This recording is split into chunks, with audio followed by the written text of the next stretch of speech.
Karena terjun payung dia harus keluar dari pesawat masalahnya. Itu dia. Kalau dia keluar dari pohon kelapa, penyakitnya banyak. Untuk supaya tidak menang itu kan banyak caranya. Ya sudah geser aja pesawatnya, jangan dulu pinjemin.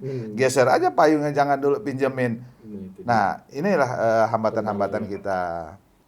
Target apa? Emas, diketawain. 2016 tuh saya diketawain di forum. Kamu itu ngaca, katanya kayak gitu kan.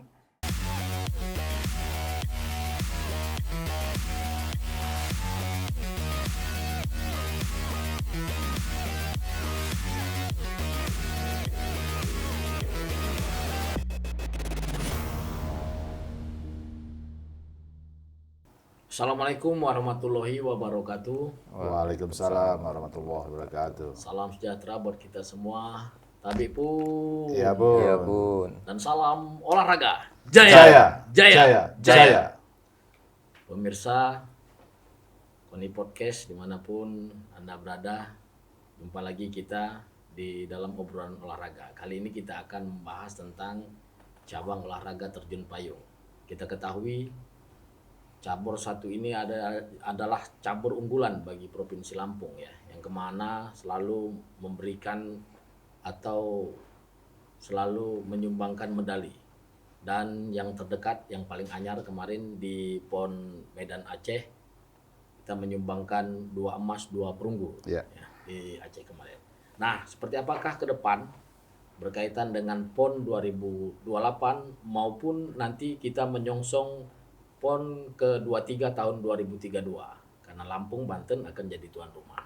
Tentu ini menjadi tantangan tersendiri dan juga upaya keras dari Pemprov Terjun Payung Lampung tentunya ya, untuk mempertahankan. Dan sudah hadir di studio Koni Podcast Lampung, saya langsung sapa dan perkenalkan ke pemirsa sekalian, yaitu ada Hasani selaku Ketua Pemprov Terjun Payung Lampung. Ya. Selamat datang di studio. Selamat datang. Ya.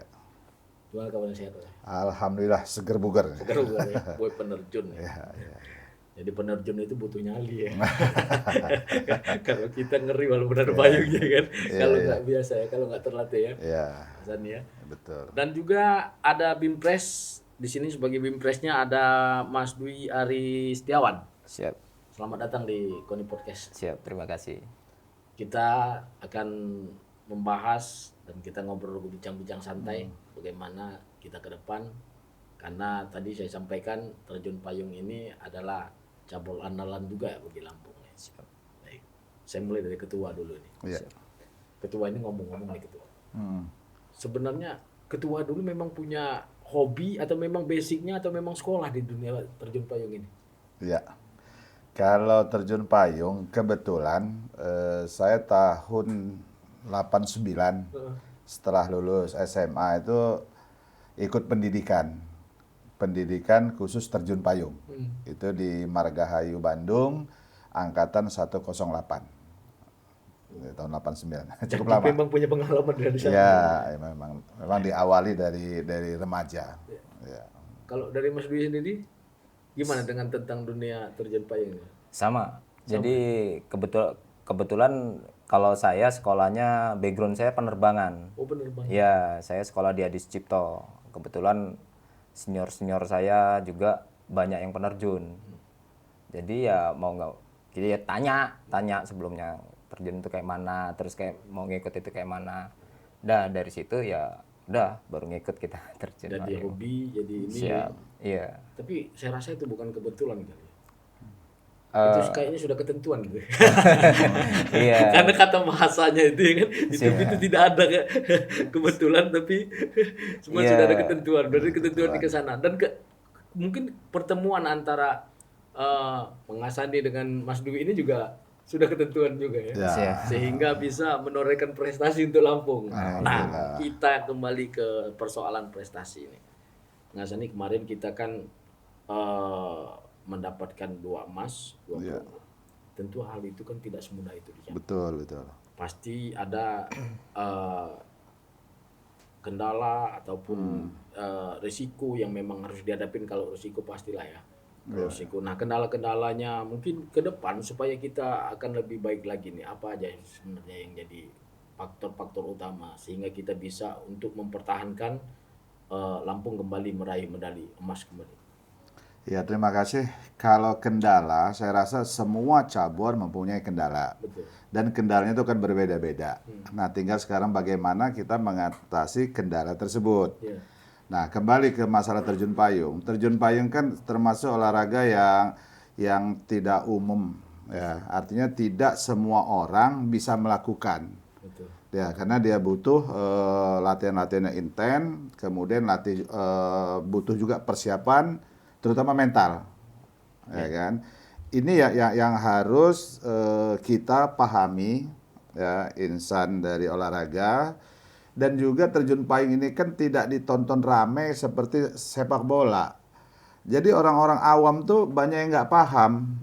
Ini gimana sih, gitu kan? Toto keluar dari pesawat pakai payung sudah. Terus yang dilombakan apa? Yang dinilai apa? Nah, saya terima kasih dengan adanya acara ini. Mudah-mudahan ini sampai ke masyarakat luas, ya kan? Sampai juga ke pemerintahan, sampai ke yang pemegangnya olahraga Lampung atau nasional sekalipun, agar terjun payung ini betul-betul bisa membumi di tempat kita. Ya. Itu yang pertama saya sampaikan. Kedua, kalau kendala terjun payung pasti adalah pesawat di mana-mana. Mau di Jakarta, di Bandung atau di Surabaya, artinya provinsi yang sudah katakanlah ya udah cukup lebih maju ya, yang punya lanut, punya pesawat, kendalanya di pesawat. Karena terjun payung dia harus keluar dari pesawat masalahnya. Itu dia. Kalau dia keluar dari pohon kelapa, penyakitnya banyak. Jangan kalau ke pesawat, ya kendalanya di pesawat. Itu yang pertama adalah masalah pesawat. Kemudian kita masalah alat. Ya seperti tadi di luar disampaikan Mas Dwi, payung. Nah, payung ini idealnya harus dikuasai, harus dimiliki jauh sebelum dia bertanding. Artinya dia harus familiar dengan payungnya. Ya, ibarat balap motor, balap mobil. Dia harus punya tunggangannya sendiri. Harus ada tunggangannya sendiri. Dia harus punya payung khusus sebenarnya. Payung khusus punya dia gitu loh. Nah, kenapa? Karena ada dua tangkai yang dilombakan, yaitu CF, kerjasama antar parasut, dan ketepatan mendarat. Ini dua-duanya pengaruhnya sangat besar akan payung tersebut. Ya. Beda dengan kerjasama di udara yang hanya mengandalkan kerjasama sebelum parasut mengembang. Kalau dia parasut mengembang, penilaian sudah selesai. Mendarat mau jungkir balik terserah, nggak dinilai lagi. Tapi kalau yang dua ini, ketepatan mendarat itu sangat betul-betul harus dia familiar dengan payungnya. Nah itu.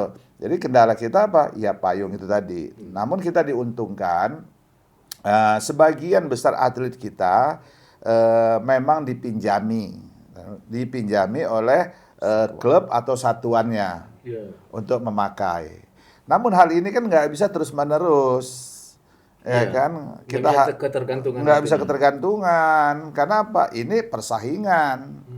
Ya kan, daerah-daerah lain kan ingin juga dong menang. Nah, untuk supaya tidak menang itu kan banyak caranya. Ya sudah, geser aja pesawatnya, jangan dulu pinjemin. Geser aja payungnya, jangan dulu pinjemin. Nah, inilah hambatan-hambatan kita. Nah, kemudian yang berikutnya tentunya peran serta dari induk olahraga kita, dalam hal ini KONI maupun dari pemerintahan provinsi. Nah, ini harus benar-benar berkeadilan seluruh tangkai olahraga yang ada di Provinsi Lampung. Jadi nggak ada anak emas, anak perak, anak perunggu, atau anak-anak gitu loh. Harus semua diayomi, diberikan kesempatan yang sama, diperhatikan dengan kesempatan yang sama.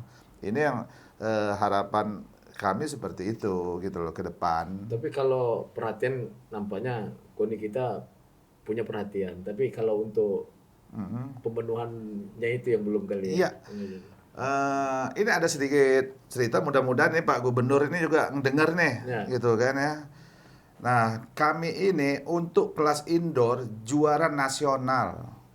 Kejuaraan nasional indoor Lampung peraih medali emas. Karena peraih medali emas Lampung ditunjuk oleh PB Pusat. PB Pusat untuk mewakili Indonesia ke kejuaraan dunia di Prancis. Saya ke Mas Dwi nih, Mas Dwi sebagai Siap. Pimpres. Tadi kan banyak sekali kendala, mulai dari pesawat, mulai dari alat Parasut. terjun payungnya, parasutnya. Nah itu seperti apa kita menghadapinya kalau mau latihan atau apa? Ya kita kalau misalnya dari pesawat kita kebanyakan ya kita bahasa enaknya nebeng lah ya. Nebeng. Nebeng. Jadi kita seteleponan gitu. Weh mana nih yang ada ini gitu. Baru kita datengin gitu. Misalnya Surabaya lagi latihan. Oke, kita ke Surabaya. Bogor lagi latihan, kita ke Bogor. Pangandaran lagi latihan. Oke, Pangandaran gitu. Kalau terkait masalah parasut yaitu kita bersurat biasanya ke kesatuan atau minjem di klub-klub. Cuman minusnya di klub ini dia nggak ada automatiknya. Jadi sebenarnya yang orang awam nggak tahu itu, wah terjun payung kalau nggak ngembang bahaya gitu kan. Iya. Padahal sebenarnya kita ada automat. Kita pingsan pun itu parasut bisa ngembang sendiri. Parasut cadangan ya, dia bisa ngembang sendiri. Ada namanya alat namanya automat itu. Jadi dia ngebaca ketinggian terus dia ngembang sendiri. Seperti itu. Nah, Bahasanya nebeng. Ya. nebeng. Benar, padahal mereka calon rival kita kan. Iya. Itu dia. Jadi Bisa aja tadi ya. ya itu di terjun payung tuh kayak gitu. Bahasa gaulnya, enak amat lo ya kan. lu nebeng pinjam- sama lu pinjam- gua, lu lo kok pinjam gua, lu ngalahin yang gua, menang. kata dia kan dia. Iya. Makanya kan kemarin waktu kita di Aceh itu foto bersama. Karena kita latihan di Pangandaran. Woi mana nih tim Pangandaran gitu. Kita kumpul nih. Ya kebetulan yang peraih medali itu anak-anak dari latihan Pangandaran. Yang lainnya luar Yang negeri. lainnya luar negeri. Iya. Jadi kita itu dengan budget yang alhamdulillah. Ya kalau kita ditanya kemarin latihan sesuai target nggak sesuai, sangat jauh dari kata sesuai target. Makanya kemarin untuk kita ditanyain apa target kan, pasti kalau mau berangkat tanyain apa target. Ya saya balik aja perak perunggu karena di waktu kita prapon itu kita cuma dapat itu perak dan perunggu. Kebetulan saya tim putri jadi saya perunggu gitu loh. Ya seandainya nggak dapat ya namanya perunggu gitu kan. Perunggu bisa jadi mundur, bisa jadi seng nih kira kan kayak gitu kan. Udahlah. Target perunggu. Nggak berani mulu-mulu. Saya 2016 PON itu tim saya di ujung tanduk. Nggak dapat medali. Praponnya nggak dapat medali itu. Jadi diambil 5 kita urutan nomor 5. Gitu, urutan tanduk.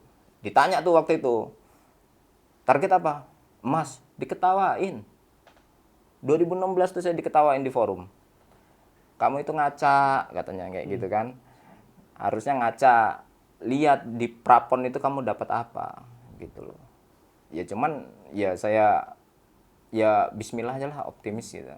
Karena saya ada tim yang solid, terus kita juga sudah chemistry gitu kan. Ya jadi ya saling mensupport. Lemahnya di mana, susahnya di mana, kita itu kalau ini saling curhat gitu loh. Saling isi lah ya. Saling mengisi baik secara tatap muka ataupun secara via telepon. Biasanya kayak gitu sih kalau kami di terjun payung seperti itu. Jadi kekurangan apapun kita tanya gitu loh. Apa nih kendalanya apa, terus kamu ada masalah apa.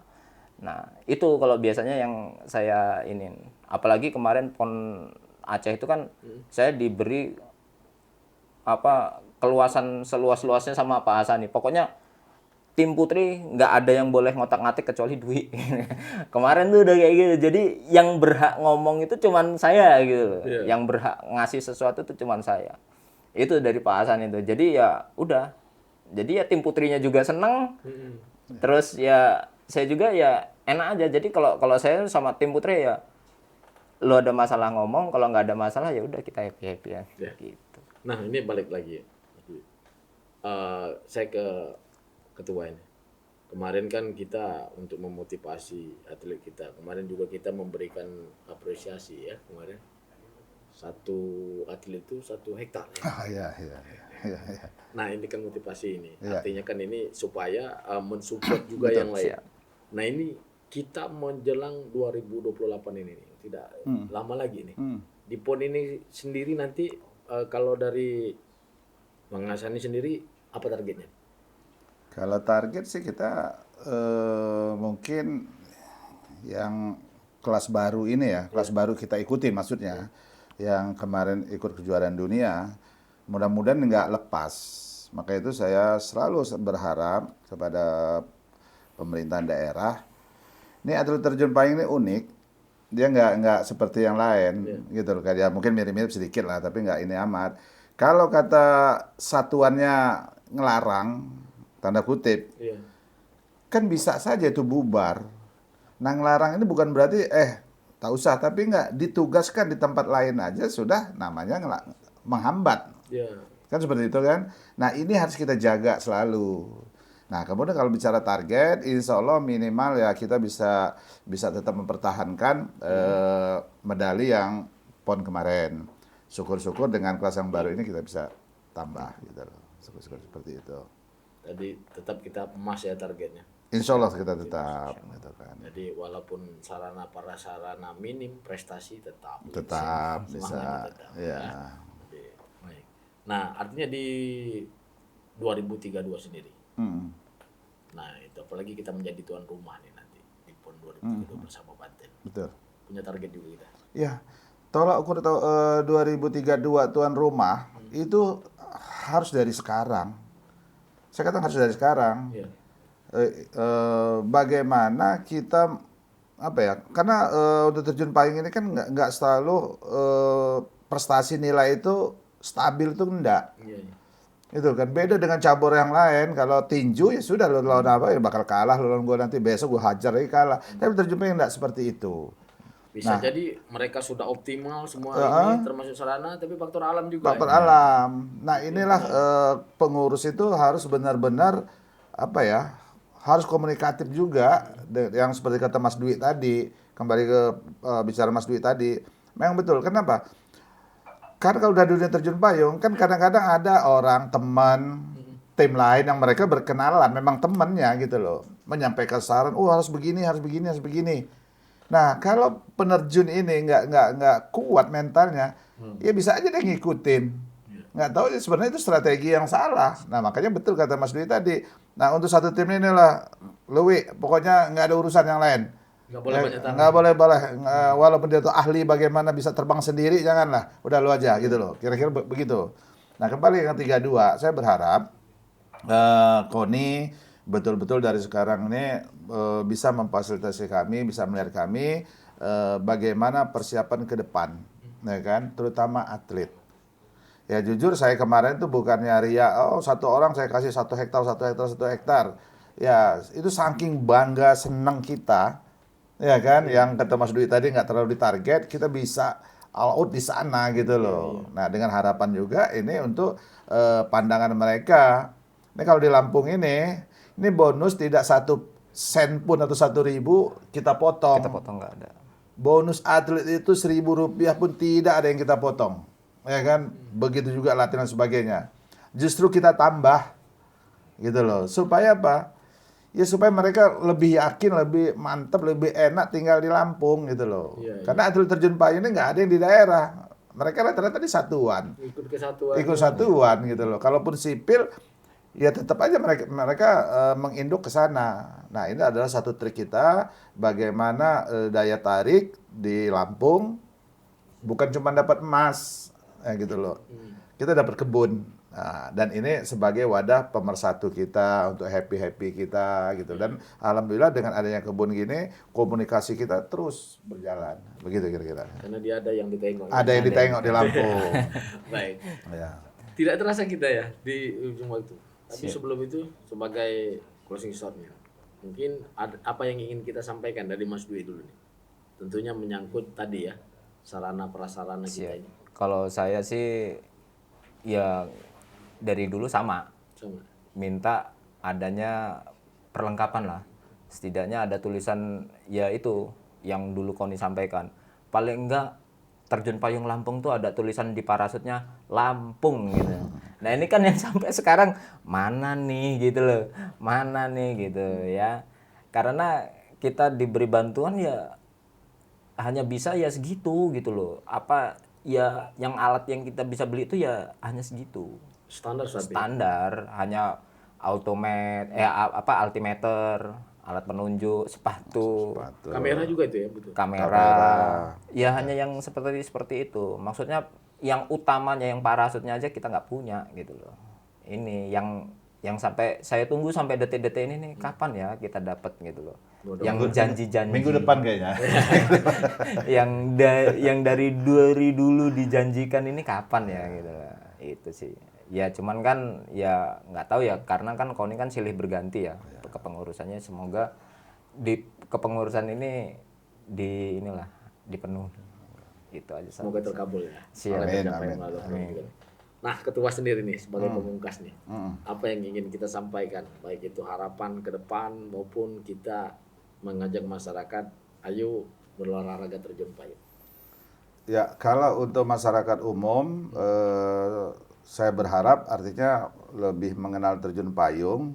Nah, dengan cara kita adakan semacam demonstrasi. Misalnya hari ulang tahun Lampung. Toh di lapangan kita bisa atraksi, kita terjun. Nah, supaya orang-orang juga, oh beginilah tahunya. Kemudian juga itu untuk pariwisatanya saya rasa luar biasa.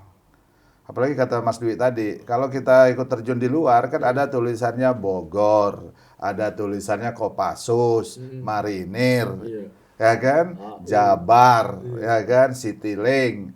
Nah, pengen suatu saat kita di bawah ngelihat Lampung itu betul-betul berkibar di atasnya gitu loh. Bukan medali emas yang diberikan kepada panitia karena kita juara, tapi masyarakat umum akan melihat tulisan Lampung itu I love Lampung itu akan berkibar di angkasa. Mudah-mudahan seperti itu. Moga-moga tercapai. Ya.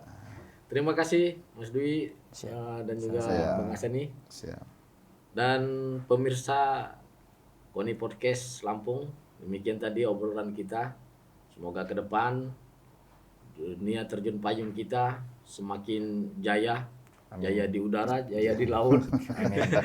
Jaya prestasi ya. Jaya Kan? prestasi udah pasti ya kan. Iya. Semoga ini tetap bisa dipertahankan. Dan saya Bener Yadi mohon pamit undur diri. Wassalamualaikum warahmatullahi wabarakatuh. Tabiun. Ya, Bun. Dan salam olahraga. Jaya, jaya, jaya.